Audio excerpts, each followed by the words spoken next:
Nagsisimula ang lahat sa isang binatang desperadong tumatakbo sa isang maulang kalye, habang may sumisigaw sa kanya na huminto. Maya-maya, may dalawang malalaking lalaki ang lumitaw at tinanong ang isang nakayukong matanda kung saan tumakbo ang binata. Ngunit nanatiling tahimik ang lalaking may puting buhok sa ilalim ng kanyang hood, ni hindi man lang sumagot. Nainas ang mas malakas sa dalawa dahil sa kawalan ng sagot, kaya hinablat niya ang kwelyo ng matanda habang sinisigawan ito. Lalong nagalit ang malaking lalaki at naghanda na suntukin siya, inaakusahan ng matanda na nagpapanggap na walang alam. Ngunit bago pa siya makagawa ng kahit ano, bumalik ang binatang kanina pa tumatakbo at sumigaw na tumigil sila kaagad. Sinabi niya na siya ang taong hinahanap nila at hindi na kailangang idamay pa ang iba. Nagulat ang mga loan shark nang makita na nagkaroon ng lakas ng loob ang may utang na bumalik at harapin sila. Hindi na nagdalawang isip ang lalaking may pulang bandana at agad na pinatamaan ng malakas na suntok ang mukha ng binata. Napabagsak sa lupa ang binata at napaubo, habang hinihingi ng naniningil na bayaran niya ang kanyang utang sa Golden Hair Group. Nagmamakaawa ang binata na bigyan pa siya ng kaunting oras, at nakiusap na hintayin hanggang sa susunod na buwan para mabayaran ang utang. Hinayla siya ng loan shark pataas sa kanyang damit at nagbanta na sisirain ang kanyang bahay kung hindi siya magbabayad sa lalong madaling panahon. Humingi pa ng ilang araw ang binata, ngunit hindi interesado ang thug na makipag-usap o makipagkasundo. Kaya marahas niyang ibinagsak sa lupa ang pangunahing tauhan. Dahil doon, nagpa siya ang mga naniningil na umalis, iniwan ang may utang na nakahandusay sa isang lusok ng tubig, bagbog at wala ng lakas. Sa kabila ng kalagayan niya, naisip ng binata na hindi niya sila maaaring hayaang makaalis, dahil may ini pang naghihintay sa bahay. Sa isang desperadong hakbang, tumayo siya at inatake ang isang lalaki mula sa likuran gamit ang isang bagay na napulot niya sa lupa. Ngunit madali lang siyang napabagsak muli at bumagsak sa lupa, habang nagrereklamo ang loan shark tungkol sa kanyang pagiging matigas ang ulo. Biglang may isang marangyang sasakyan na mabilis na huminto sa basang kalsada, dahilan upang mapalingon ang lahat. Pagkatapos ay may isang lalaking bumaba mula sa sasakyan, habang may taong may hawak na payong para hindi siya mabasa. Sa ikinagulat ng pangunahing tauhan, ang lalaking bumaba ay ang boss ng Golden Hair Group, at kasama niya ang isang babaeng nagngangalang Amy. Lubos na nabigla ang binata at tinanong ang babae kung ano ang ginagawa nito roon kasama ang lalaking iyon. Malamig na sumagot ang babae na huwag na siyang tawagin sa pangalang iyon, at ibinunyag na ang kanyang bagong kasintahan ay ang anak ng batang amo. Sa matinding pagkabigla, sumigaw ang binata na hindi iyon maaaring totoo, dahil 10 taon silang magkasama. Sa sandaling iyon, lumitaw ang ina ng babae at tinawag siyang walang hiya. Sinasabing hinayla niya pababa ang buhay ng kanyang anak. Tinanong siya ng binata kung bakit niya sinasabi iyon, at naalala niyang umutang siya sa mga loan shark para sa operasyon sa puso ng babae. Ngunit sinabi ng walang utang na loob na magiging biyenan sana na wala namang nag-utos sa kanya na umutang ng pera. Dagdag pa niya, ang bago niyang manugang ay nagbibigay ng mas mamahaling mga regalo. Idinagdag ng dating kasintahan na siya mismo ang pumili ng landas na iyon, dahil palagi naman daw nitong ipinapangako na gagawin ang lahat para sa kanya. Sumagot ang pangunahing tauhan na sinuportahan niya ang babae hanggang makapagtapos ito ng kolehiyo, at isinanglapan niya ang kanyang bahay upang makapagbukas ito ng isang design studio. Sa galit ng babae, sinampal niya ang binata at tinawag itong isang talunan, sabay sabing ang kanyang anak ay pagmamay-ari na ngayon ng isang mayamang lalaki.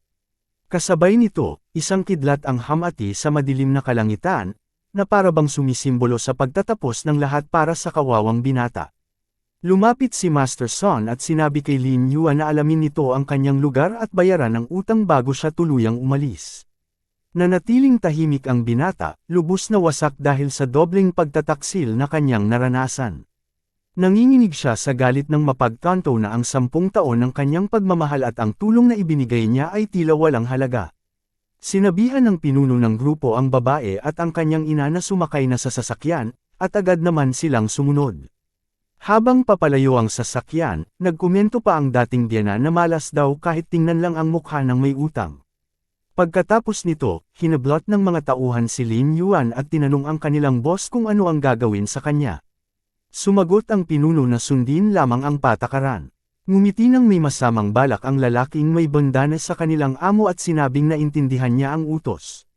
Hindi nagtagal, isang sigaw ng matinding sakit ang umalangaw sa madilim at maulang eskinita, na nagpapahiwatig na may kakilakilabot na nangyari. Binalaan siya ng loan shark na may salamin na ang nasugatang binti ay kapalit ng interes sa utang, at kung hindi siya makakabayad sa susunod na buwan, mas masahol pa ang mangyayari. Pagkatapos noon, iniwan nila ang binata na walang malay habang nakahandusay sa ulan. Habang papalapit ang lalaking may hood, sinabi ng binata sa matanda na umalis na ito upang hindi madamay sa kanyang problema. Ngunit ngumiti lamang ang matanda at sinabi sa kanya na huwag mawalan ng pag-asa, dahil may panahon pa para sa lahat. Doon ibinuhos ng pangunahing tauhan ang kanyang sama ng loob, sinasabing iniwan siya ng kanyang kasintahan at ngayon ay lubog pa siya sa utang. Sa sandaling iyon, nakaramdam siya ng notifikasyon sa kanyang telepono at nagtaka kung ano iyon. Kinuha niya ang telepono mula sa kanyang bulsa upang tingnan ang mensaheng kanyang natanggap. Sa kanyang labis na pagkagulat, ipinakita sa screen ang isang deposito na 1,000,000 yuan sa kanyang bank account. Napatulala ang binata habang hawak ang telepono, iniisip kung namamalik mata lamang siya. Pagkatapos ay naisip ng may utang na napakalaking pagkakataon nito, dahil ang hiling niya talaga ay 10,000,000 yuan. At tila ba parang may mahika. Biglang may panibagong notifikasyon na lumitaw, isa pang 10,000,000 yuan ang pumasok sa kanyang account. Sa sobrang tuwa, tumayo ang binata at sumigaw na sa wakas ay dumating na ang araw ng kanyang pagbabalik. Ngunit naputol ang kanyang pagdiriwang dahil sa matinding sakit sa kanyang binti. Kaya inalok siya ng matanda na tulungan siya. Pagdating sa ospital, isang mayabang na lalaki ang tumingin sa kanila ng may pagdududa at nagreklamo tungkol sa amoy na nanggagaling sa kanila. Ipinaalam ng receptionist na ang bayad sa gamutan ay 50,000, at ang karaniwang silid ay nagkakahalaga ng 10,000 kada araw. Pagkarinig sa presyong 10,000 kada araw, nagulat ang binata at sinabi na hindi na lamang siya magpapasok sa ospital. Nagalit ang receptionist at inakusahan siyang nagpapanggap na mayaman kahit wala naman siyang pera. Ngunit ngumiti lamang siya ng may kumpiyansa, dahil ibang-iba na ngayon ang kanyang sitwasyon. May ngiti sa labi, inilapag niya ang isang card sa counter at sinabi na gusto niya ang pinakamagandang kwarto sa ospital. Duda pa rin ang babae at kinuha ang card, iniisip na nagbibiro lamang siya. Ngunit nang i-swipe niya ang card, nanlaki ang kanyang mga mata sa resulta ng transaksyon. Agad nagbago ang kanyang ekspresyon at tinawag siya bilang Mr. Lin, sabay. Pangakong aasikasuhin ang lahat. Ngayon ay nasa VIP room na ang binata. Tinatrato siya ng parang isang mahalagang bisita, may masahe at espesyal na pag-aalaga. Bukod pa rito, pinagsisilbihan siya ng mga gourmet na pagkain na espesyal na inihanda para sa kanyang paggaling. Dahil sa lahat ng pag-aalaga na iyon, unti-unting gumaling ang kanyang nasugatang binti ng walang anumang komplikasyon. Kalaunan ay sinabi ng nurse na ganap na siyang gumaling at maaari na siyang ma-discharge mula sa ospital. Ganap na nagbagong anyo, lumabas siya ng ospital ng may kumpiyansang tindig, kasama ang matandang Ginoo. Sa sandaling iyon, naalala niya ang pagtataksil na kanyang naranasan at nanumpa na babawiin niya ang lahat ng nawala sa kanya dahil sa kanyang dating kasintahan. Sa labas ng ospital, nagpasalamat siya sa matanda at sinubukan itong bigyan ng card bilang kabayaran. Ngunit tumanggi ang matanda, nagpilit ang pangunahing tauhan, sinasabing nagbago ang kanyang kapalaran dahil sa matanda at itinuturing niya itong kanyang tagapagligtas. Biglang may isang streamer na dumaraan ang nakakita sa eksena at lumapit upang i-record ang nangyayari. Sa mismong sandaling iyon, bumagsak sa lupa ang matanda. Sinabihan ng mga nanunood sa kanyang live chat ang streamer na tulungan ang matanda. Ngunit nag-alinlangan ang content creator, iniisip na baka isa itong panlilinlang upang makahingi ng pera sa kanya.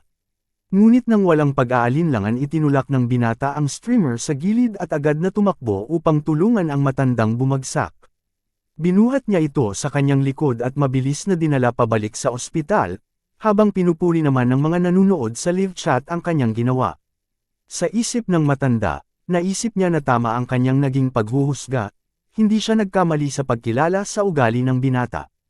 Agad dinala ng pangunahing tauhan ang kanyang tagapagligtas sa emergency room upang magamot. Ipinaalam ng doktor sa kanya na ang pasyente ay nagkaroon ng cerebral hemorrhage at kailangan ng agarang operasyon. Buong determinasyong sinabi ng binata na mahalaga ang buhay ng matanda at siya ang sisigot sa lahat ng gastusin. Dahil dito, kinumpirma ng doktor na siya na ang bahala sa lahat at agad na dinala ang pasyente sa operating room. Habang pinagmamasdan ng doktor ang paglalakad palayo ng binata, naisip niya na talagang nagbibigay ng lakas ng loob sa mga tao ang pagkakaroon ng pera. Habang naghihintay, tumayo ang pangunahing tauhan sa labas ng ospital. May kumpiyansang tingin, napaisip siya na napakagandang pakiramdam pala ang mabuhay ng walang problema sa pera. Ngayon ay naglalakad siya ng may kumpiyansa sa lungsod, alam niyang hindi na siya ang dating unang baon sa utang. Bigla niyang narinig ang sigaw ng isang tao mula sa isang gusali na sinisingil siya sa kanyang overdone na renta. Kasunod nito, may isang picture frame na inihagis mula sa bintana at nabasag sa lupa sa harap niya. Nang mabasag ang frame, lumitaw ang isang larawan niya noong bata pa siya kasama ang kanyang mga magulang na nakangiting masaya. Maingat na pinulot ng binata ang frame mula sa lupa upang mailigtas ang larawan ng kanyang pamilya. Tinitigan niya ang litrato na may seryoso at determinadong ekspresyon sa kanyang mukha. Lumapit ang isang kakilala at binalaan siya na galit ang may-ari ng bahay at hinahanap siya. Nagtaka ang kaibigan sa pagiging kalmado ng pangunahing tauhan at napaisip kung kailan pa ito naging ganoon kakalma. Pagdating niya sa bahay, sinalubong siya ng may-ari ng inuupahang bahay habang may hawak na walis at sinisigawan siya. Pinagbantaan siya ng babae at sinabing hindi siya makakaalis hanggat hindi niya nababayaran ang 3 buwang renta. Nagreklamo pa ang babae tungkol sa malas niya sa pagkakaroon ng isang walang kwenta at walang perang tenant na tulad niya. Tinitigan ng binata ang larawan at naisip niyang pinaghirap niya ang kanyang mga magulang sa unang kalahati ng kanilang buhay. Dahil sa sigawan, napansin ito ng mga kapitbahay at lumabas sila upang makita kung ano ang nangyayari. May isang kapitbahay na nagkomento na narinig niyang hindi raw ito nagbabayad ng renta at iniwan pa ng kanyang kasintahan. Sumang-ayon naman ang isa pang residente at tinawag siyang kawawa, sinasabing nararapat lang daw na iwan siya. Lalong nainis ang may-ari ng bahay sa kanyang pananahimik at tinanong kung nagpapanggap ba siyang bingi. Ipinagpatuloy ng babae ang kanyang sermon, sinasabing sa lahat ng taon niyang nagpapaupa ay ngayon lang siya nakakita ng ganoon kakapal ang mukha. Sumigaw ang babae na kailangan niyang magbayad ngayong araw, kung hindi ay wala siyang perang magagamit sa kanyang laro ng mahjong. Kalmadong hinawakan ng binata ang daliri ng babae at tinanong kung yun lang ba ang gusto niya. Nalito ang may-ari ng bahay sa kanyang tanong at napatingin sa kanya, hindi maintindihan ang nangyayari. Pagkatapos ay nagpadala siya ng 6,000 yuan sa kanya. Labis na nagulat ang babae nang makita ang perang pumasok sa kanyang account. Hindi siya makapaniwala na ang dating kawawang tenant na ito ay mayroon na ngayong perang pambayad ng renta. Mas lalo pa siyang nainis sa kalmado at walang pakialam na ugali ng dating may utang. Ipinakita ng binata ang kanyang telepono, at sa notifikasyon ay makikita ang balanse na halos 11 milyong yuan. Sa sobrang pagkabigla, napagtanto ng may-ari ng bahay na ang buong gusali ay hindi pa nga kasing halaga ng sukli lamang sa kanyang account. May bahagyang mapagmataas na tingin, tinanong niya kung sapat na ba ang nakita ng babae. Napatameme ang babae, ngumiti ang binata at sinabi na may ideya siya. Dahil mahilig naman daw itong maningil ng renta, inanunsyo ng bagong mayamang binata na bibilhin niya ang buong gusali, upang ang babae na mismo ang mangolekta ng renta para sa kanya. Nagsimulang pagtawanan siya ng mga kapitbahay na kanina pa nagtsitsismisan, tinatawag siyang probinsyanong walang kwenta at isang inutil. Nanginginig sa kaba, sinabi ng may-ari ng bahay na ang presyo ng gusali sa merkado ay 4.5 milyong yuan. Ngunit nag-alok siya ng 10 milyong yuan, sabay abot ng kanyang card, at sinabi sa babae na gamitin ang natitirang pera upang ipaayos at iparenovate ang buong gusali. Kinuha ng babae ang card na may ngiti at tiniyak sa kanya na aasikasuhin niya ng maayos ang lahat. Pagkatapos ay humarap ang binata sa mga kapitbahay at binigyan silang lahat ng 3 araw upang mag-empake ng kanilang mga gamit. Sa galit, sumigaw ang ilan na hindi pa tapos ang kanilang kontrata at bayad na ang kanilang renta. Sumigaw ang babae, na ngayon ay tila naging empleyado na niya, na ang gusali ay pagmamay-ari na ni Lin, at ang salita nito ang masusunod. Pinagtibay ng pangunahing tauhan na sa loob ng 3 araw, ayaw na niyang may makitang ibang tao roon. Sumang-ayon naman ang babae sa kanya. Pagkatapos nito, lumipat ang eksena sa gabi, sa harap ng isang marangya at kahanga-hangang 5 bituing hotel sa lungsod. Ang binatang ngayon ay mayaman na ay naglalakad ng may kumpiyansa sa pulang carpet papunta sa pasukan. Sa reception, binati siya ng isang empleyado at tinanong kung may reserbasyon ba siya. Nalito ang binata sa tanong at sinabi na wala siyang ginawang anumang reserbasyon upang manatili roon. Sa sandaling iyon, may isang boses na tumawag sa kanya ng talunan at kinwestiyon ang kapal ng mukha niya na pumasok sa isang 5-star hotel. Pagkatapos ay napagtanto niya na naroon din sa lugar na iyon ang kanyang dating kasintahan at si Master Son. Sinabi ng babae sa kanya na harapin na niya ang realidad at tigilan na ang pagkapit sa kanya dahil tapos na ang lahat. May paghamak na tinawag niya itong delusional dahil iniisip nitong may pakialam pa rin siya rito. Inakusahan siya ng dating kasintahan na sinusundan lamang siya nito upang magmakaawa at lumuhad sa harap niya. Hinimok pa ng nobyo ng babae na gawin nga niya iyon. Sa galit, mahigpit na kinuyam ng pangunahing tauhan ang kanyang kamao at sinabi sa dating kasintahan na lumampas na ito sa hangganan. Sa sandaling iyon, lumitaw ang mga loan shark at pinalibutan siya, tinatanong kung nakuha na ba niya ang pera. Nagbabala ang dating kasintahan na si Master Son ay isang mahalagang bisita at mas mabuti raw na huwag siyang magdulot ng gulo. Ngunit pinutol siya ng binata at sinabing naroon siya upang mag-check-in, hindi upang makinig sa kanyang walang tigil na daldal. Sa sobrang galit, itinaas ng babae ang kanyang kamay upang sampilan siya dahil sa kanyang kawalan ng galang. Ngunit mabilis niyang hinawakan ang palso nito at sinabi na wala siyang oras upang makipag-aksaya ng panahon sa kanilang dalawa. Nagalit ang loan shark na may bandana at nagbanta sa binata dahil sa paraan ng pakikipag-usap nito sa kanila. Ngunit bago pa siya makakilos, may isang matatag na boses ang sumigaw na tumigil sila agad. Nagulat ang mga naniningil nang makita kung sino ang dumating at nakilala nila ang isang taong tinatawag na Mr. Lee. Ang lalaking dumating ay si Lee Tianyang, ang pinakamalaking partner ng Jinfa Group at isang napakahalagang personalidad. Humingi ng paumanhin si Master Son sa bagong dating dahil sa nakakahiya na eksena at inimbitahan nitong pumasok sa loob. Pagkatapos ay sinabi niya na ang pangunahing tauhan ay isang pabigat na walang kwenta at itatapon niya ito palabas ng hotel ngayon din. Dahil dito, hinablot ng isa sa mga tauhan ang binata upang paalisin siya sa hotel. Ngunit lumaban siya, bigla namang may tungkod na malakas na tumama sa sahig, dahilan upang agad tumigil ang kaguluhan. Nagngit-ngit sa galit si Mr.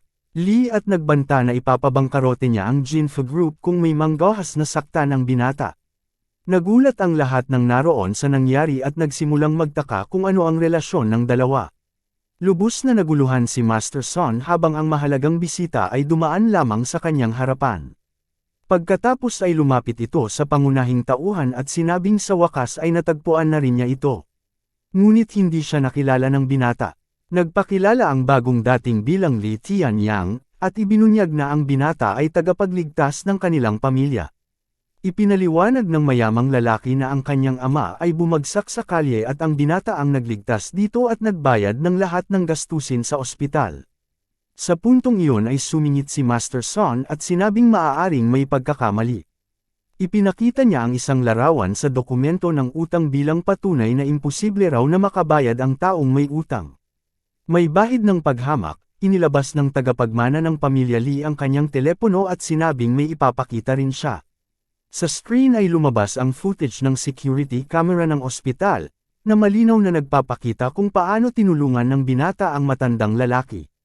Nagulat ang magkasintahan, at napaisip ang babae kung paano iyon nangyari gayong alam niyang wala itong pera. Bilang pasasalamat, inalok ng lalaki ang isang diamond card at sinabing sasagutin ng pamilya Lee ang lahat. Sa sandaling iyon, ang lahat ng mga gwardya ng seguridad ay lumuhod bilang tanda ng pasasalamat dahil iniligtas niya ang matandang amo. Mas lalo pang nagulat ang leader ng grupo at ang dating kasintahan nang makita ang VIP diamond card. May isang tao sa karamihan ang nagsabi na 3 tao lamang sa buong mundo ang nagmamay-ari ng ganoong card. Ngunit tinanggihan ng pangunahing tauhan ang regalo, at sinabing ang pagtulong sa kapwa ay isang normal na bagay lamang gawin. Idinagdag pa niya na kaya niyang ayusin ang sarili niyang mga utang. Ngumiti siya ng may kumpiyansa, na nagpapakitang determinado siyang harapin ang lahat sa sarili niyang paraan. Ngunit nagpumilit ang anak ng matanda at inalok muli ang card bilang regalo sa pagitan ng magkaibigan. Muling lumuhad ang mga gwardya at sabay-sabay na nakiusap kay Mr. Lin na tanggapin ito. Dahil sa pagkaasiwa at upang maiwasan ang mas maraming eksena, tinanggap ng binata ang card. Natuwa naman ang lalaki. Samantala, mamulong ang dating kasintahan sa kanyang nobyo na tila sinuwerte lamang ang dating talunan. Hindi sila pinansin ni Li Tianyang at iniutos kay Sun Wenwo na ilipat ang kanyang presidential suite kay Mr. Lin. Lubos na nagulat si Master Sun sa utos at hindi makapaniwalang siya mismo ang magsisilbi sa dating may utang. Nagprotesta siya at sinabing ang binata ay isang pabigat lamang. Dagdag pa ng babae, hindi raw karapat-dapat ang isang talunan sa ganoong silid. Ninas ang mayamang lalaki at inakusahan silang minamaliit ang pamilya Li, at nagbanta pang kanselahin ang isang mahalagang proyekto. Biglang namutla ang batang amo. Naalala niya na 70% ng kita ng kanilang pamilya ay nakasalalay sa proyektong iyon. Dahil sa desperasyon, agad niyang binago ang kanyang ugali at magalang na inimbitahan ang pangunahing tauhan na mauna na. Hindi niya kayang mawala ang proyektong iyon. Tatalikod na sana ang tagapagmana ng pamilya Li kasama ang kanyang bagong kaibigan, ngunit mabilis na tumakbo si Sun Wenwo papunta sa kanila. Yumuko siya at humingi ng paumanhin, inamin na hindi niya agad nakilala ang isang mahalagang tao. Nalito ang babae at tinanong kung bakit humihingi ng tawad ang kanyang nobyo sa isang taong tinatawag niyang talunan. Nagdilim ang mukha ng binata sa sobrang galit nang makita niyang hindi pa rin nauunawaan ng kanyang kasintahan ang bigat ng sitwasyon. Sa bugzo ng galit, sinampal niya ang babae at sinigawan ito dahil sa pag-insulto sa tagapagligtas ni Mr. Lee. Napaupo sa sahig ang babae, tuluyang nagulat at hindi makapaniwalang nasampal siya dahil lamang sa kanyang dating nobyo. Pagkatapos ay inutusan siya ni Master Sun na lumuhod agad at humingi ng tawad kay Mr. Lin. Humarap siya sa dalawa at nakiusap na patawarin sila, sinasabing walang utak ang babae at huwag na sana itong seryosohin. Ngunit pinutol siya ng pangunahing tauhan at sinabing sapat na iyon sa ngayon. Binalaan niya sila na hindi matatapos ang kanilang mga pagtutuos sa loob lamang ng isang araw. Sumang-ayon naman ang isa pang binata at nagpaalam, magalang na inimbitahan silang dalawa na mag-almusal kasama niya kinabukasan. Pagkatapos nito, pumasok sa elevator ang dating may utang at ang kanyang bagong kaibigan. Dahan-daang nagsara ang pinto sa harap ng magkasintahan na naiwan sa hallway, nag-iisa at tuluyang napahiya. Si Sun Wenwo ay nagbitiw ng sumpa, may galit sa kanyang mga mata, natatandaan niya ang kahihiyan na kanyang naranasan. Kinabukasan, nakatanggap ang pangunahing tauhan ng transfer na 130 milyong yuan at agad siyang pumunta upang bumili ng bagong sasakyan. Sa loob ng presidential suite, tinanong siya ng mayamang lalaki kung nasisiyahan na siya sa lahat ng nangyari, at tumanggaw siya ng may ngiti. Nagbigay ang mayamang lalaki ng misteryosong utos at sinabi na dapat ay asinso ang serbisyo sa pangunahing tauhan. Lubos na naguluhan ang binata sa sitwasyon, at dinala siya ng dalawang lalaki nang hindi niya maintindihan ang nangyayari. Pagkatapos, umupo siya sa isang komportableng sofa habang dalawang babae ang nagmamasahe sa kanya upang maibsan ang pagod ng buong araw. Ipinaliwanag ng kaibigan niya na ito ay personal na pasasalamat, at ipapakilala rin niya ang kanyang ama upang formal na pasalamatan ang mga magulang ng binata. Napag-isipan ng pangunahing tauhan ang sitwasyon at naisip na ito marahil ang paraan ng pamumuhay sa mataas na lipunan. Naalala niya ang kanyang mga magulang at nangako na ngayon ay bibigyan niya sila ng magandang buhay, dahil nagbago na ang kanyang kapalaran. Lumipat ang eksena sa kinabukasan, sa harap ng maganda at maaraw na lungsod at mga matatayog na gusali. Lumapit ang isang empleyado upang tulungan siyang pumili ng bagong suit upang magsimula ng maayos ang araw. Pagkatapos na maisuot ang bagong elegante niyang damit, pinayagan niya ang babae na umalis at naghanda na para sa mga planong nasa isip niya. Ngumiti siya at nagpasya na una siyang bibili ng sasakyan, at pagkatapos ay kukunin ng kanyang mga magulang gamit ang bagong sasakyan. Nakaayos at may kumpiyansang tindig, lumabas ang dating may utang mula sa Marangyang Hotel upang isakatuparan ang kanyang plano. Habang nagtatago, may isang lalaki na naka-sunglasses ang nagmamasid sa kanya at nagulat sa kanyang telepono na ang target ay kakaalis lang sa lokasyon. Sumakay ang lalaki sa kanyang kotse at sinabi sa driver na sundan ang pangunahing tauhan upang hindi siya mawala sa kanilang paningin. Samantala, dumating ang ating bida sa isang luxury car dealership upang gawin ang kanyang unang malaking pagbili. Lumapit ang isang sales representative na may ngiti at binati siya, tinanong kung gusto niyang tingnan ang mga kotse. Sumagot ang binata na iyon mismo ang gusto niya. Ngunit dumating ang isa pang mayabang empleyado at pinutol ang kanilang usapan. Tinawag siya ng lalaking may asul na buhok na kawawa at wala ng pera, ngunit matatag na sinabi ng pangunahing tauhan na naroon siya upang bumili ng kotse. Napatingin ang sales representative sa kanya ng may paghamak at sinabi na kitang-kita sa kanyang murang damit na isa siyang talunan na nagkukunwaring mamimili. Dahil nawalan na ng pasensya, inalis ng binata ang kanyang kamay sa balikat ng sales representative. Nagngit-ngit sa galit ang sales representative sa ugali ng binata. Biglang lumitaw ang kanyang dating kasintahan kasama si Master Son, na tinawag siyang walang kwentang talunan at pinatitigan siya ng galit.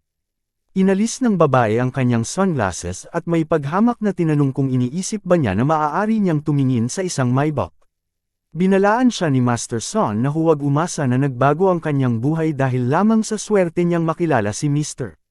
Lee. Ipinagyabang pa niya na ang babaeng minahal ng pangunahing tauhan sa loob ng 10 taon ay ngayon na ang kanyang kasintahan. Nagsimulang tumawa at magbiro ang mga tauhan ng Golden Hair Group tungkol sa kawalang kwenta ng binata. Iniisip ng dating kasintahan na may paghamak na hindi niya kailanman nagustuhan ng binata dahil alam niyang wala itong halaga. Kalmado, sumang-ayon ang binata at sinabi na kung sila ay magkasama, hindi siya nakasakay sa isang Maybach. Tinutok niya ang daliri ng may kumpiyansa at ipinakita ang sasakyan na bibilhin niya, isang limited edition Bugatti na nagkakahalaga ng 130 milyong yuan. Nagtawanan ang mayabang na sales representative at binigyan ang binata ng 5 segundo upang agad na umalis. Ngunit hindi pinansin ng binata ang lalaking iyon. Ibinigay niya ang kanyang card sa unang salesman at sinabi na asikasuhin ang benta. Kinakabahan ng empleyado habang hinahawakan ang card at isinaswipe sa machine upang maisara ang transaksyon.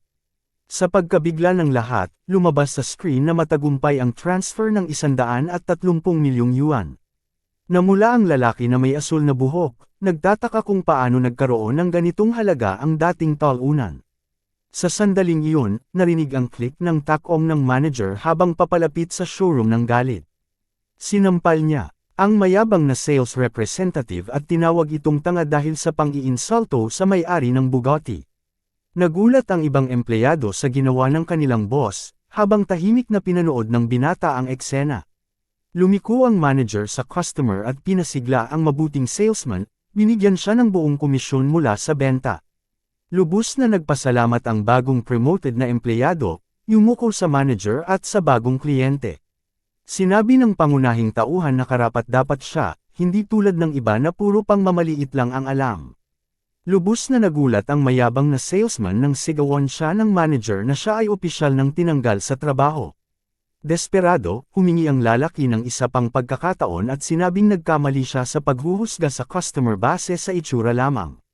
Lumuhad siya sa harap ng mayamang binata at humingi ng awa para sa kanyang trabaho, ngunit hinayla siya palabas ng mga gwardya habang sumisigaw tungkol sa kanyang utang at mortgage.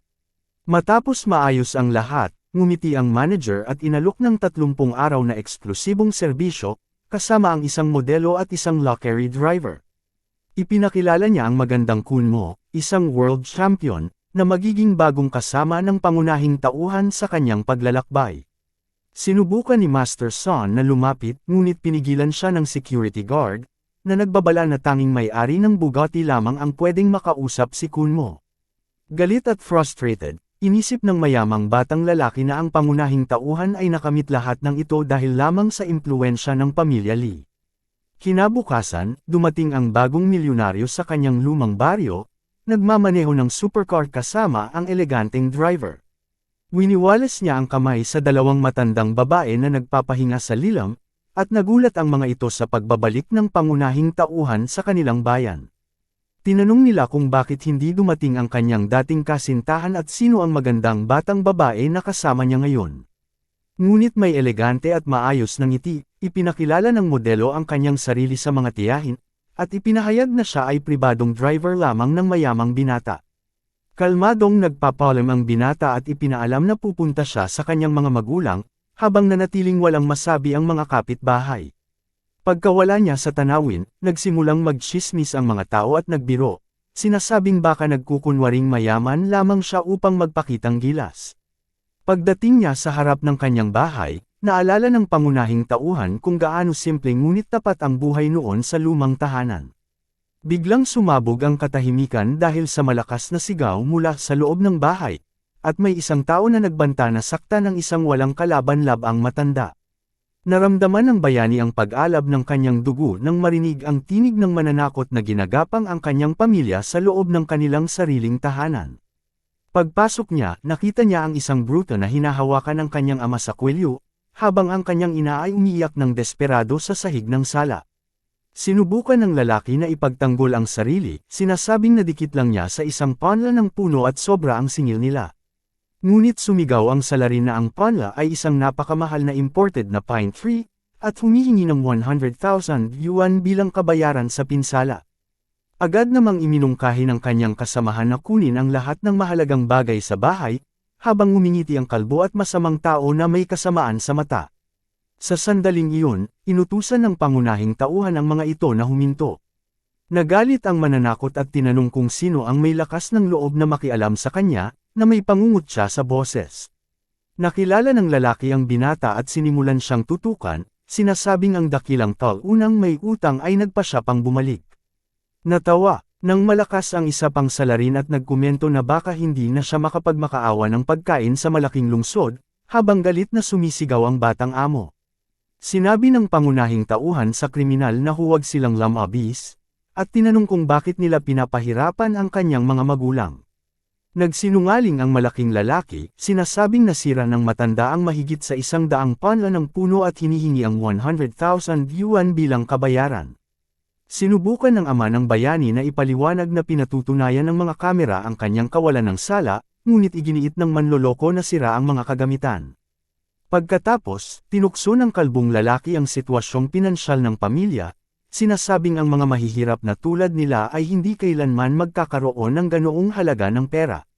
Sa may lihim na layunin, ipinakita ng salarin ang isang kontrata ng paglilipat ng bahay at sinabi sa lalaki na pirmahan ito upang ayusin ang di umano'y utang.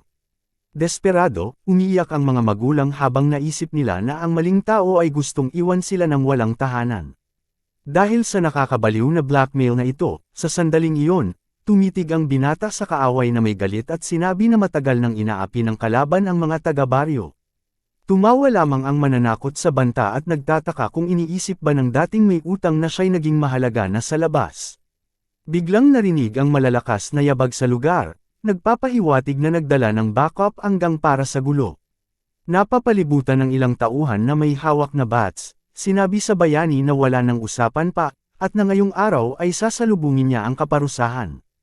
Sa madilim na ekspresyon, binalaan ng pangunahing tauhan na dumating na ang araw ng paghihiganti para sa lahat ng naruroon. Hindi nag-aatubili, umatake siya at tumama ng malakas na suntok sa mukha ng lider, inilalabas ang lahat ng naipong galit. Nabunot ng kalbong lalaki ang isang ngipin at nagwala sa galit, iniutos sa kanyang mga tauhan na tapusin ang binata ng walang awa. Bigla, pumasok ang magandang driver sa laban at naghanda upang labanan ang mga bruto na mabilis na umatake. Nakatama siya ng isang tumpak na sipa sa baba ng isa sa mga umaatake, na nagdulot sa kanya ng ganap na pagkahilo. Sa sandaling iyon, ipinakita niya ang kahangahangang kakayahan sa pakikipaglaban at nagsimulang talunin ang lahat ng mga tauhan gamit ang acrobatic na galaw. Narinig ng mga kapitbahay ang labanan at nagkomento na ang pamilya Lin ay nasa malaking panganib. Sa pagkakataong iyon, biglang binasag ang pinto ng bahay na may malakas na tunog, na nagulat ang lahat sa paligid. Sa pagkagulat ng lahat, isang-isa na itinataboy palabas ng bahay ang mga bruta, na nag-iwan sa mga kapitbahay na nagulat. Sa mukha pa ring may pasa, nagbanta ang lider ng gang sa binata, sinasabing hindi pa tapos ang kanilang paghihiganti. Ngunit, sa puntong iyon, tumakas ang mga mananakot ng takot at may kahihiyan, habang pinapanood sila ng pangunahing tauhan ng may pangungutya. Agad nagbago ang opinyon ng mga residente at nagsimulang purihin ang binata, sinasabing siya ay palaging puno ng pangako. Sa loob ng bahay, niyakap ng binata ang kanyang mga magulang at humingi ng paumanhin sa lahat ng paghihirap na kanilang pinagdaanan. Sabi ng kanyang ama, okay lang, ngunit ngayon ay hindi na sila pwedeng manirahan sa baryong iyon dahil sa gulo. Ngumiti ang binata, pinakalma sila, at ibinunyag na bumalik siya upang dalhin sila sa lungsod kasama niya. Biglang nakaramdam siya ng matinding pagkahilo, at isang kakaibang aura ang unti-unting pumapalibot sa kanyang katawan. Nag-alala ang kanyang mga magulang at tinanong kung ano ang nangyayari sa kanya. Nahimete ang binata sa mga bisig ng driver, at nagdesperado ang kanyang mga magulang, inisip na siya ay nasaktan sa laban. Sa labas, ang mga tsismis na kapitbahay ay nagkomento na baka nagpapakatapang lang siya, at na ang pamilya ay magkakaroon ng mahihirap na araw sa hinaharap. Ngunit nang makabawi, sinabi ng binata na ayos lang siya, at ito ay bunga lamang ng pagod dahil sa hindi magandang tulog kamakailan. Pinagtibay ng binata na sila ay lilipat na sa lungsod, maninirahan sa malaking bahay, at hindi na muling pagmamalupitan. Ipinapalam niya sa kanila na nasa entrada ng baryo ang sasakyan, at maaari silang umalis kahit kailan nila gustuhin. Habang naglalakad, muling nagsimulang magtsismis ang mga kapitbahay, nagtatanong kung bakit dadalhin niya ang kanyang mga magulang sa lungsod. Ngunit nanatiling nanghihinayang at walang masabi ang lahat nang makita nila ang luxury car, at nagtataka kung paano niya kayang bilhin ang napakamahal na sasakyan. Ilang oras ang lumipas, nakarating sila sa isang marangyang gusali, at sinabi ng binata na kailangan na nilang mga bagong angkop na damit.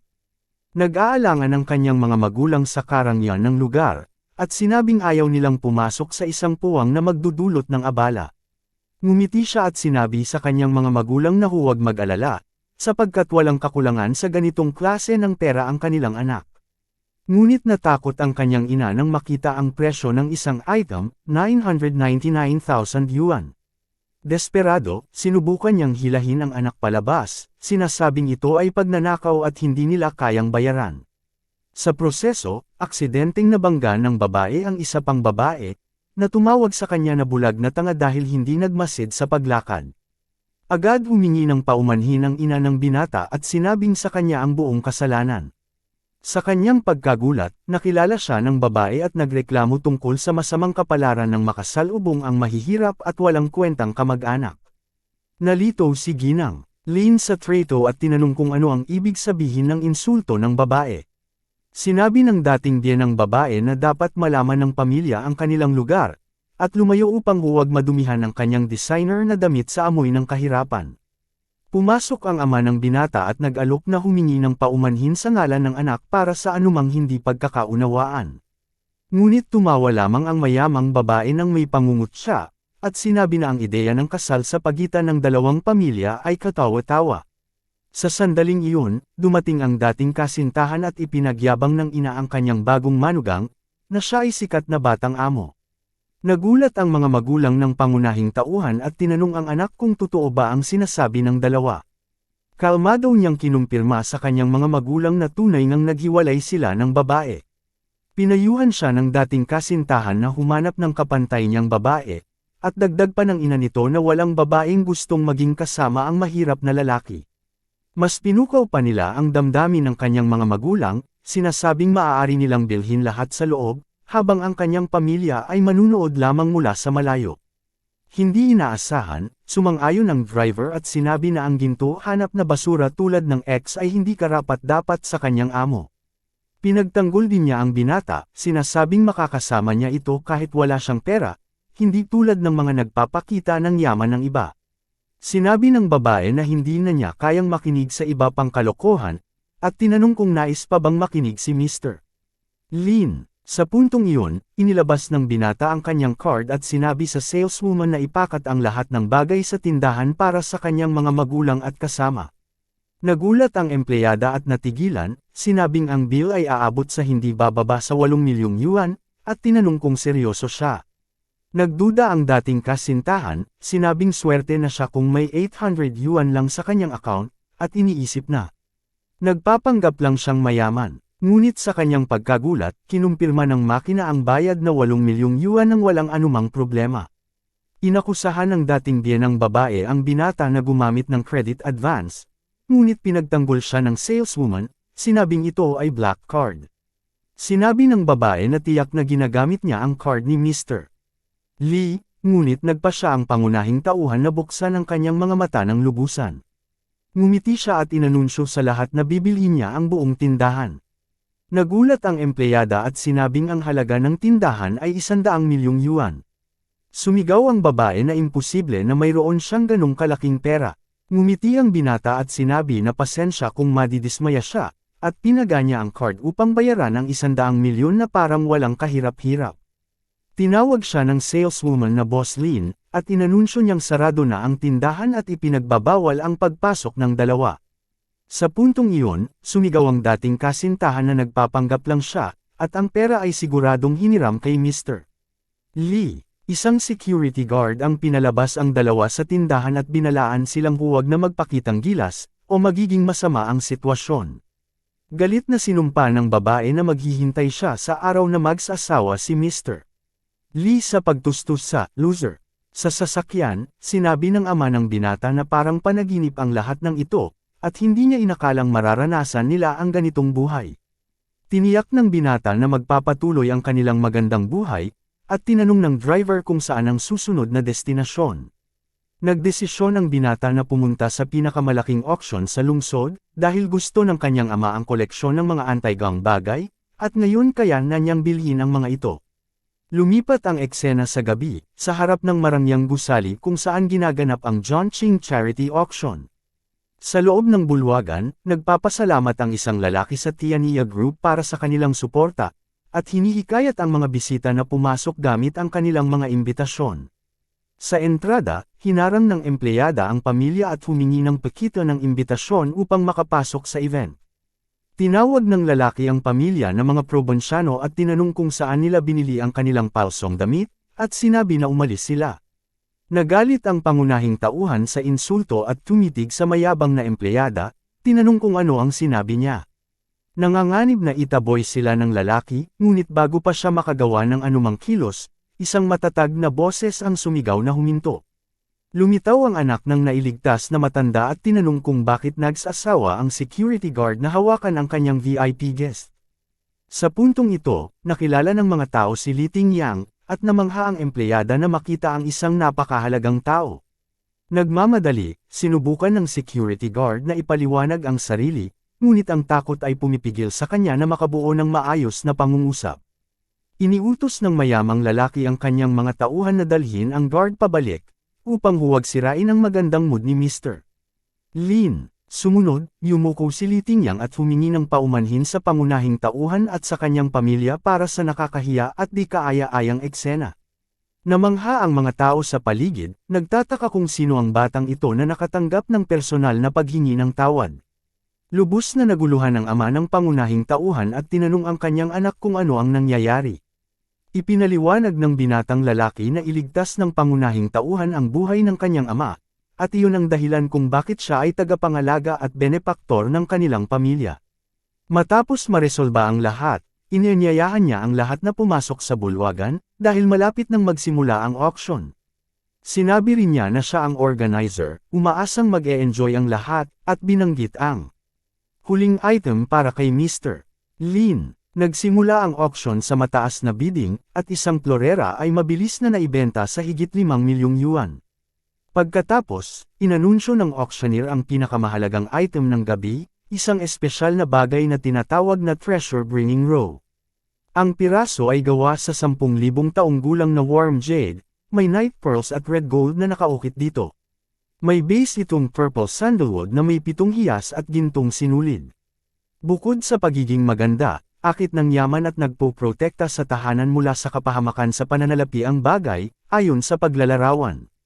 Inanunsyo ng auctioneer ang starting bid na 10 milyong yuan, at nagsimula ang bidding ng seryoso. Bigla, isang misteryosong boses ang umalangaw-ngaw sa isip ng pangunahing tauhan, na iniutos sa kanya na makuha ang kayamanang iyon. Nagulat ang binata at tumingin sa kanyang gilid, ngunit walang narinig ang kanyang kasama at tinanong kung ano ang nangyari. Ang boses ay muling bumulong sa kanyang tainga, at nagpumilit na siya ay manalo sa auction at makuha ang treasure-bringing row para sa kanya. Samantala, naging matindi ang bidding at ang mga alok ay umakyat sa 18, 25, at 28 milyong yuan. Biglang, isang mayamang lalaki ang nag-alok ng 50 milyon, at sinabi niyang gagawin niya ang lahat para sa kanyang asawa. Dahil dito, pinarangalan siya ng mga tao, at inianunsyo ng auctioneer ang alok mula sa Jinfa Group para sa lahat. Ngumiti ang babae sa kanyang tabi ng may kasiyahan, at ang lalaki sa entablado ay nagsimulang magsagawa ng countdown para tapusin ang transaksyon. Ngunit bago niya maibaba ang gavel, pinutol ng pangunahing tauhan ang auction gamit ang matatag at kalmadong tinig. Agad siyang nag-alok ng 100 milyon at sinabi na, coincidentally, nagustuhan din ng kanyang girlfriend ang item. Lubos na namangha ang lahat sa bulwagan sa hindi kapani-paniwalang alok, at nagtaka kung sino ang batang lalaki na ito. Nagbabala ang auctioneer na ayon sa mga patakaran, ang mga bid na lampas sa 100 milyon ay nangangailangan ng on-the-spot na pag-verify ng assets. Hindi natakot, sumang-ayon ang binata sa patakaran at pinahintulutan ang pag-verify ng kanyang mga assets. Para makita ng lahat, ipinakita sa malaking screen ang balanse na mahigit 900 bilyon, at napagtanto ng lahat na siya ay isang nakatagong tycoon. Sunod, tinanong ng auctioneer ang iba pang kalahok na ipakita rin ang kanilang assets upang magpatuloy sa bidding. Sa kahihiyan ng mayamang lalaki, ipinakita sa screen na 70 milyon lamang ang kanyang bank account. Ipinaalam ng lalaki sa entablado na ang limitasyon ni Young Master Son ay hindi sapat, kaya siya ay tinanggal sa auction. Galit, tumayo siya at nagprotesta, sinasabi na ito ay bahagi lamang ng kanyang assets, ngunit siya ay pinagsabihan. Tahimik na lamang siya, at napapawis dahil sa kahihiyan at galit na kanyang nararamdaman. Sinubukan ng kanyang kasama na pakalmayan siya, sinasabi na ang loser ay nakaabot lang doon dahil kay Mr. Lee, at hindi ito tatagal. Bumagsak ang gavel, at inianunsyo ng auctioneer na ang treasure-bringing row ay pag-aari na ni Mr. Lin Yong. Binati siya ni Li Tingyang, at inanyayahan sa isang VIP room upang magpahinga sandali, at tumanggap ang pangunahing tauhan.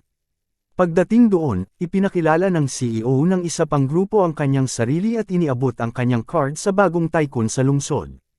Nang hawakan ng pangunahing tauhan ang row, nakaramdam siya ng kakaibang presensya, at isang misteryosong anino ang lumitaw sa harap niya. Biglang nagsimulang kumislap ng matindi ang artifact, nagliliwanag ng makapangyarihang liwanag sa kanyang mga kamay. Biglang nakaramdam ang binata ng matinding sakit ng ulo at napabulong sa kirot, na ikinagulat ng lahat, at may isang tumuhol na tawagin agad ang ambulansya. Sa sandaling iyon, napagtanto ng pangunahing tauhan na siya ay lumulutang sa isang madilim na espasyo, nagtatanong kung nasaan siya at kung baka siya ay napahimatay.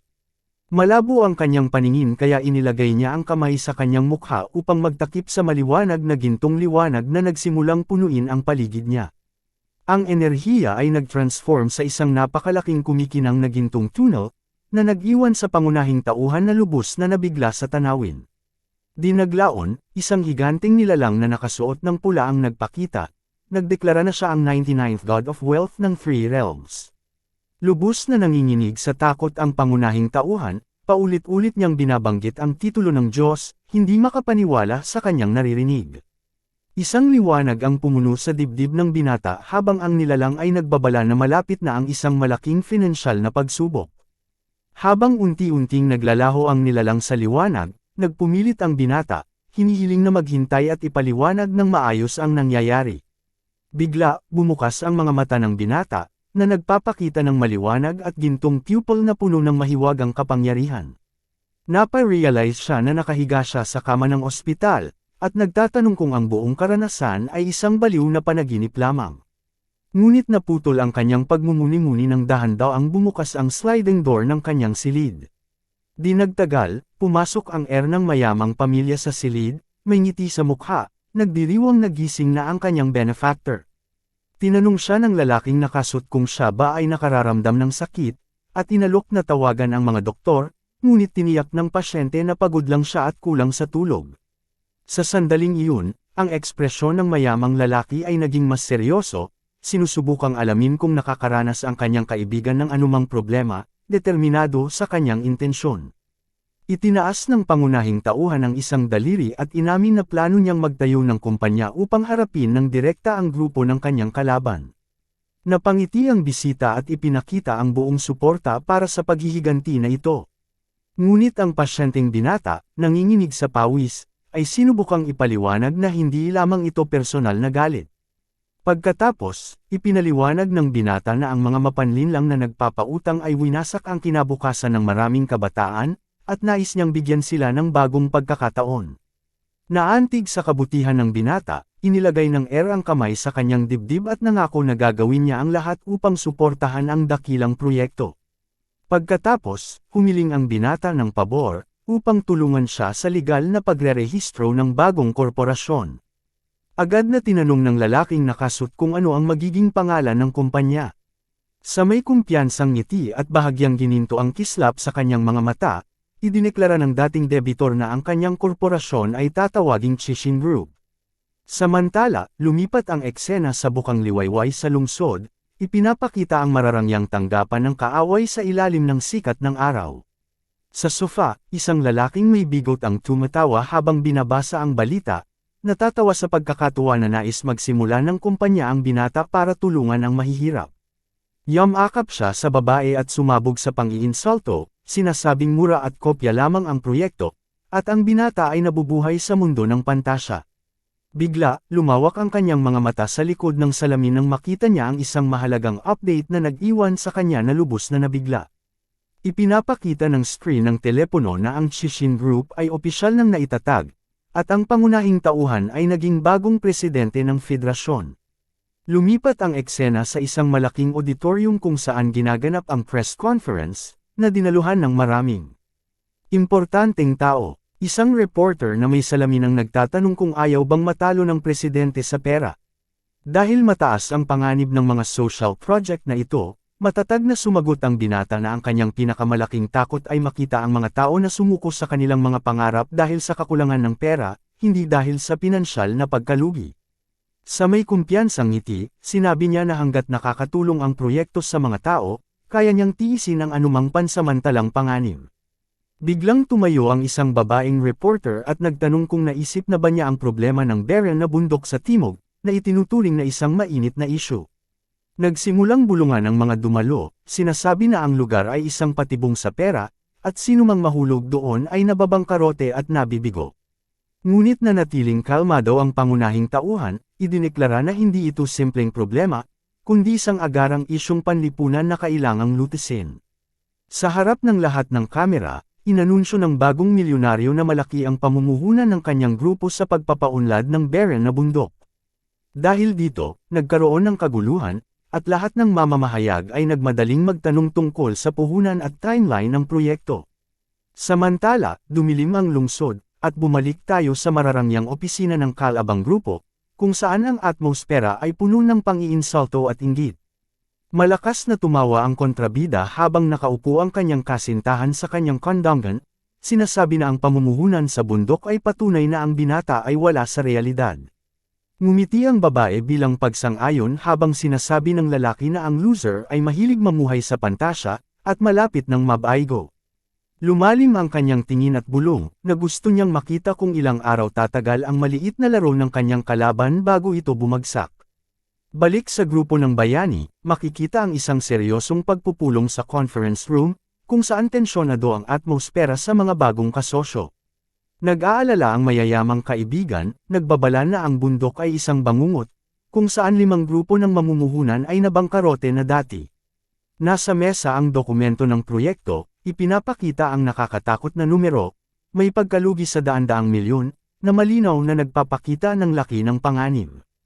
Iniutos ng binata sa kanyang assistant na kontakan agad ang mga eksperto at humiling ng kompletong ulat sa lugar sa loob ng 3 araw. Biglang dumating ang kanyang mayamang kaibigan na may folder, at iniabot ang kontak ng pinakamahusay na construction team sa lungsod upang tumulong sa proyekto. Kinabukasan, isang imposibleng fleet ng dilaw na excavator ang nagtipon sa entrada ng bundok upang simulan ang mabigat na konstruksyon. Sinimulan ng mga manggagawa ang pag-drill sa batong lupa gamit ang jackhammer, at inaaral ang blueprints upang baguhin ang tigang na lugar. Mabilis na naging napakalaki ang proyekto, may conveyor belts at mga truck na naglilipat ng toneladang lupa ng tuloy-tuloy. Lumipas ang 1 linggo at tumunog ang telepono ng pangunahing tauhan, nagbabalita ng isang bank transfer na halos 9 milyon na biglang pumasok. Bumukas ang pinto ng opisina at pumasok ang magandang sekretarya, nagmamadali at hingal, tinatawag ang kanyang boss na nakaupo ng kalmado sa desk. Nagulat ang binata sa kanyang panik at nagtanong kung ano ang nangyari na ganoon ka-urgent. Mabilis na iniabot ng empleyado ang kanyang cellphone, upang makita niya ang sensational na balita gamit ang kanyang sariling mga mata. Sa screen, isang headline ang nagbabalita, ang mamumuhunan ay hanggal. Ang proyekto sa bundok ay kabiguan na walang balik. Sa karagdagan, ipinapakita sa telebisyon ang isang reporter na live sa lugar, nagtatanong kung ang bagong mogul ng lungsod ay kayang ibalik sa ayos. Ang panganib na proyektong ito, nag-aalala, nagbabala ang assistant na sumabog na ang opinyon ng publiko laban sa kanila, at na ang mundo sa labas ay nagtatawa sa kumpanya. Sa kabila ng pangamba, naglakad ang binata patungo sa bintana, pinagmamasdan ng lungsod, at naisip na ang kanyang mga kalaban ang naglunsad ng media offensive para lamang makita siyang mabaygo. Ngunit isang kumpiyansang ngiti ang lumitaw sa kanyang mukha, alam niyang mali ang kalaban sa pagpili ng kalaban. Samantala, sa banquet hall ng Kalabang Grupo, isang mararangyang party ang isinasagawa, puno ng magagandang babae, upang ipagdiwang ang inaakalang pagkabigo. Sumasayaw ang kontrabida ng malapit sa kanyang kasintahan, at manggahas na binanggit na magiging isang fairy tale kung ang lugar ay kikita talaga. Sa may malisyosong tingin, iminungkahi ng lalaking may bigot na ang party ay isang maagang libing para sa proyekto ng kanyang kalaban. Masiglang itinaas niya ang braso at inanunsyo sa lahat ng bisita na siya ang magbabayad ng lahat ng gastusin ng gabi ng kasayahan. Ngunit biglang naputol ang selebrasyon nang ang cellphone sa kanyang bulsa ay tumunog ng paulit-ulit, humihingi ng kanyang pansin. Nang sagutin niya, isang boses sa kabilang linya ang nagtanong kung nasaan na siya, dahil may mga importanteng tao na naghihintay sa kanya. Sa sandaling iyon, nagulat ang kontrabida sa balitang narinig sa telepono at nagtaka sa kanyang narinig. Dahil sa galit, mabilis niyang itinapon ang cellphone sa lupa, na nabasag sa harap ng lahat ng bisita. Nang makita ito, sinubukan ng kanyang kasintahan na pakalmayan siya, nagtatanong kung bakit siya galit. Ngunit tila wala sa sarili ang lalaki, na may pulang ugat sa mukha. Nawala sa sarili ang lalaking may bigot, at marahas na sinabihan ang babae na lumayo sa kanyang harapan. Nginitian ng galit, iniisip ang kanyang kalaban, at tumangging tanggapin na ang tinawag niyang loser ay muli nang nagtagumpay. Pagkatapos, nag-flashback ang eksena 1 oras pabalik upang ipaliwanag ang lahat, ipinapakita ang construction site sa ilalim ng malakas na ulan. Dumating ang pangunahing tauhan na may suot na itim na balabal, at ang foreman ay nagtakbong mag-ulat ng agarang sitwasyon.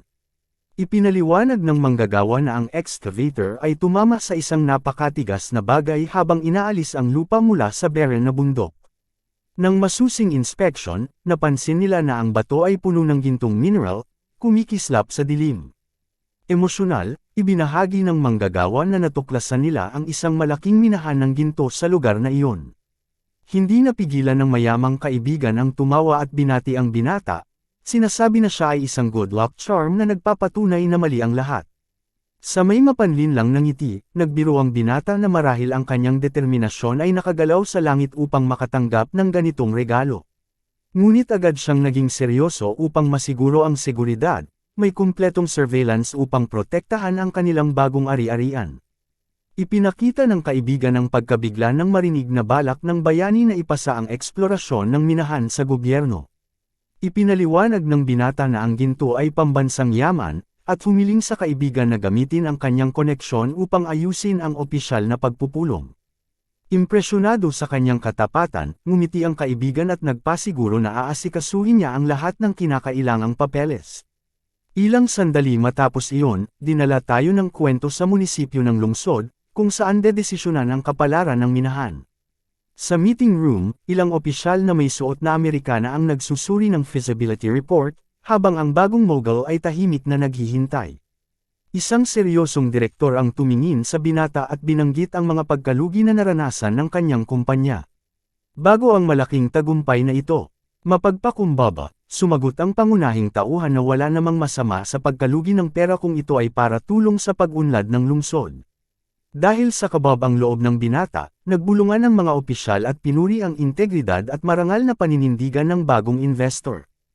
Pagkatapos, nagsalita ang direktor, hinihiling sa binata na maging tapat at ipakita ang kanyang konsepto para sa proyekto ng minahan ng ginto. Tumayo ang pangunahing tauhan at ipinaliwanag na ang plano niya ay hindi lamang para kumuha ng ore, kundi para lumikha ng komprehensibong pag-unlad. Matibay niyang iminungkahi ang pagtatayo ng isang matrix na mag-uugnay sa lahat ng lokal na industriya palibot sa bagong yaman. Nagulat ang opisyal sa ambisyon ng ideya at nagtanong kung talaga bang may konkretong plano ang binata para dito. Walang pag-aalinlangan, ngumiti nang may kumpiyansa ang bagong milyonaryo at tiniyak na lahat ay planado na, hanggang sa pinakamaliit na detalye. Itinuro niya sa mapa sa screen at inilarawan ang ruta na nakatuon sa ekonomiya, kabilang ang paggawa ng jewelry services at mining tourism. Dagdag pa, plano rin niya ang cultural route sa pamamagitan ng pagtatayo ng malaking museo upang akitin ang mga turista at ipakita ang lokal na kasaysayan. Kasama sa proyekto ang ecological trails at cultural zones upang itaguyod ang kaugalian at arkitektura ng rehiyon. Sa pagtatapos, inalok ng binata na pamunuan ang pag-unlad at sagutin ang lahat ng paunang gastos mula sa kanyang sariling bulsa. Tiniyak niya na pagkatapos makabuo ng kita, ibabalik niya ang lahat ng kita sa mga proyektong pampubliko. Nang marinig ito, tumayo at palakpakan ang lahat sa silid, humanga sa maalam at malawak na bisyon ng batang entrepreneur. Iniabot ng direktor ang kamay ng bayani, nagtatapos ang kasunduan, at tiniyak na ibibigay ng gobyerno ang buong suporta para maisakatuparan ang plano. Biglang bumukas ang pintuan ng meeting room, naakit ang pansin ng lahat sa bagong dating, pumasok ang isang lalaki na nakaglasses, nakangiti at pinuri ang presentasyon, ipinakikilala ang sarili bilang bise-alkalde ng lungsod. Masigla siyang binati ang binata, binanggit na ang plano niya ang nagbigay ng bagong pag-asa sa dati ng patay na ekonomiya ng lungsod. Sa kanilang pag-uusap, nabanggit ng bise-alkalde ng casual na ang dating presidente ng Chamber of Commerce ay kamakailan lang nagretiro, at nakilala niya ang talento ng binata. Diretso siya sa punto at tinanong kung interesado ba ang binata na tanggapin ang mahalagang posisyon. Mapagkumbabang tinanggi ng pangunahing tauhan at magalang na sinabi na mas gusto muna niyang tutukan ang pag-unlad ng minahan ng ginto. Tinatanggap ng politiko ang sagot ng may ngiti at pinuri ang malasakit at responsibilidad ng binata sa pagpili ng tunay na resulta kaysa sa pansariling kapakinabangan. Nagsimula ang seryosong pag-uusap tungkol sa pera, at isang binata na nakasot ang nagbabala na komplikado ang sitwasyon sa lungsod. Puno ng galit, inutusan ng kayumangging buhok na karakter na agad sirain ang mga kontrata upang makamit ang kanyang paghihiganti. Di nagtagal, iniulat ng balita na ang pangunahing bangko ay biglang kinansela ang pakikipagsosyo sa makapangyarihang Jinfa Group. Sa sandaling iyon, lumitaw ang isang bagong partner na si Lim Yuan, nakilala si Lim Yuan bilang isang matagumpay na batang negosyante dahil dito. Bumagsak ng 70% ang stocks ng lumang grupo, at nagpanik ang lahat sa meeting room. Mahaba ang mga mukha ng mga kalalakihan sa suit, dahil diretsyo na patungo sa kapahamakan ang kumpanya. Biglang nagsimulang sumigaw ang boss, na sinasabi na sa loob lamang ng 3 araw, na wala na ang mahigit 12 partners na tumakas. Kasabay nito, pinalo niya ang kamao sa mesa at inihulog ang lahat ng sisi sa batang henyo na nagsimula ng proyekto sa minahan ng ginto. Biglang may sumingit na komento ang isa pang lalaki, na nagsasabing magaling si Young Master Son sa pagtutulak ng kanyang mga pagkakamali sa iba. Galit na tinanong ng boss kung ano ang ibig sabihin yun, habang titig ng titig sa kanyang partner na may matinding puot. Tuwirang sumagot ang ibang lalaki, na ang kumpanya ay dumaranas lamang ng kahihiyan dahil sa mga pagkakamali ng master. Ngunit sumigaw ang may-ari ng kumpanya at tumayo, nagbubuga ng sumpa, tanong kung nawala na ba ng bait ang kanyang partner. Patuloy siyang nagreklamo, sinasabing ninakaw ng kanyang karibal ang kanyang girlfriend at hindi niya alam kung sino ang kanyang kinakalaban. Sa puntong iyon, pinatigil ng villain ang ibang lalaki, at tinawag ang mga gwardya upang pilitin siyang tanggalin doon. Galit na galit, nangako ang negosyante na hihiganti kay Lin Yuan, anuman ang mangyari, upang hindi na siya mapahiya muli. Makaraan, sa gusali ng kumpanya, nakatanggap si Master Son ng mensahe at iniutos sa isa na asikasuhin ang isang plantasyon. May dalang malisyosong tingin, iniabot niya ang isang device para i-jam ang signals, at inutusan ang kanyang tauhan na asikasuhin ng maingat ang lahat. Kasama rin ang isang sobra na may pekeng ulat, at sinabi niya sa empleyado na asikasuhin ang mga tao roon. Sa ahensya, sa isang gabi ng malakas na ulan, nakikita natin ang isang truck at ilang tao malapit sa isang bukid, gamit ang isang mahabang hose. Ilang araw ang lumipas, isang makiangking tao ang dumating sa construction site sa bundok, sumisigaw sa protagonista na lumabas at magbigay ng paliwanag. Lumabas ang isang reporter sa harap ng mga kamera, nagbabala na ang Chishin Group ay nagreresulta sa polusyon sa lupa ng rehiyon.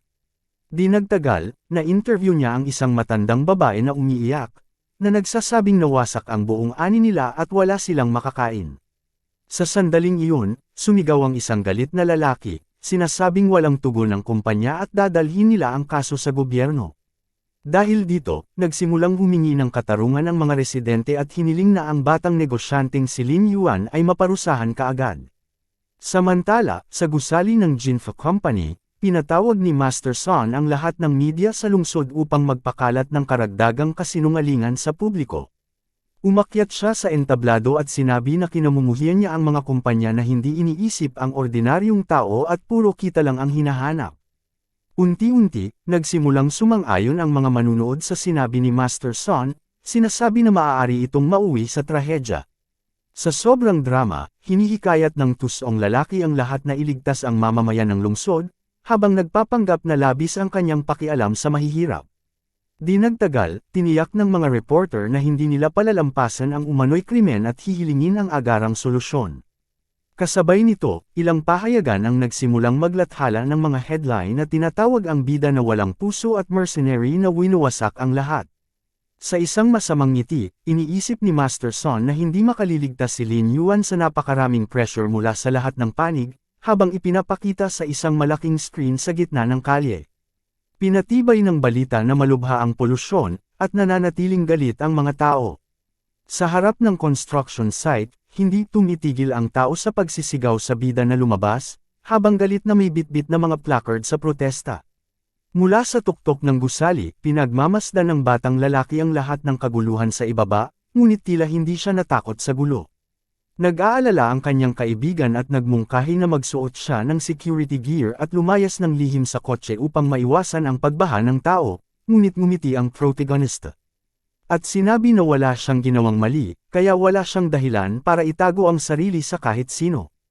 Sa sandaling iyon, ibinunyag niya na inaasahan na niya ang pag-ataking ito at mahusay siyang naghanda sa mga nakaraang araw para sa kontra-atake. Ipinakita ng batang lalaki ang isang flash drive at ipinaliwanag na nakasave dito ang mga ebidensya ng suhol at opisyal na records ng pagsusuri sa tubig. Buong kumpiyansa niyang ipinaliwanag na may backup siya ng lahat ng security cameras upang patunayan kung sino ang tunay na salarin. Sa wakas, iniabot ng bida ang device sa kanyang kaalyado at iniutos na dalhin ang lahat ng ebidensya diretso sa direktor ng ahensya. Sa sandaling iyon, nakipag-usap ang kaalyado ng batang lalaki sa isang opisyal sa kanyang opisina. Ipinaliwanag na malabo ang recordings, ngunit tiniyak niya na kapag napatunayan nilang binayaran ang testing agency, malinaw na isa itong bitag laban sa kumpanya. Kinabukasan, isang mahalagang anunsyo sa cellphone ang nagsasabing ang Chishin Group ay magdaraos ng press conference sa lalong madaling panahon. Samantala, nagdiriwang ang kontrabida kasama ang kanyang katulong, iniisip na sa wakas ay makakamtan na niya ang ginto ng lungsod mula sa minahan. Ngumiti ang salbaheng lalaki at nagpasya na pumunta sa event upang masilayan ng malapitan ang kabuoang pagbagsak ng kanyang karibal. Pagkatapos, nagsimula ang press conference, habang ilang reporter ang sabik na naghihintay upang ilantad ang buong katotohanan ng kaso. Umakyat sa entablado ang bida at ipinakita ang mga larawan mula sa security cameras sa malalaking screen para sa mga manunood. Sa sandaling iyon, nalito si Master Son nang makita na pa ng interference ang recordings at halos walang tunay na ipinapakita. Napakalma, Ipinaliwanag ng batang lalaki na inapektuhan ang mga kamera ng isang atake mula sa banyagang teknolohiya sa mismong oras ng krimen, ngunit ibinunyag niya na nagawang ibalik ng mga espesyalista ang lahat sa mataas na kalidad, at ipinakita ang salarin habang binubuhos ang lason. Nagulat ang kontrabida sa pagkaalam na natalo ang kanyang plano at nagsimulang magreklamo na wala ng silbi ang mga boniling kagamitan. Pagkatapos, ipinakita ng protagonista ang mga resulta ng bagong opisyal na pagsusuri ng gobyerno, na nagpapatunay na malinis ang tubig. Kinumpirma ng eksperto na Polso ang naunang ulat at nakatanggap ng malaking suhol ang testing agency. Dahil dito, unti-unting napagtanto ng mga tao na lahat ng ito ay gawa-gawa lamang upang suruan ang bida at protektahan ang tunay na salarin. Nang mapagtanto ang kalagayan, sinubukang tumakas ni Master Son bago siya mapansin, ngunit agad siyang hinarang ng 2 pulis na nag-utos na sumama siya sa istasyon. Pagkatapos, gumawa ang bida ng nakakagulat na pahayag, sinasabing ang minahan ng ginto ay pag-aari na ng estado at walang sinuman ang kikita ng mag-isa. Tiniyak niya na lahat ng kita mula sa komersyo ay gagamitin para tulungan ang mahihirap at magpatayo ng pampublikong proyekto sa lungsod. Kasunod ng tagumpay ng press conference, nagsimulang samilaw ang mga gusali sa rehiyon, dala ang balita ng kahangahangang tagumpay ng bida. Noong araw na iyon, iginawad ng munisipyo ng gobyerno ang medalya ng karangalan sa negosyante bilang pagkilala sa malaking kontribusyon niya sa lipunan. Gayunpaman, sa kalagitnaan ng seremonya, nakaramdam ang batang lalaki ng malubhang sakit at nahimite, habang ang lahat ay nagpupumilit na tulungan siya.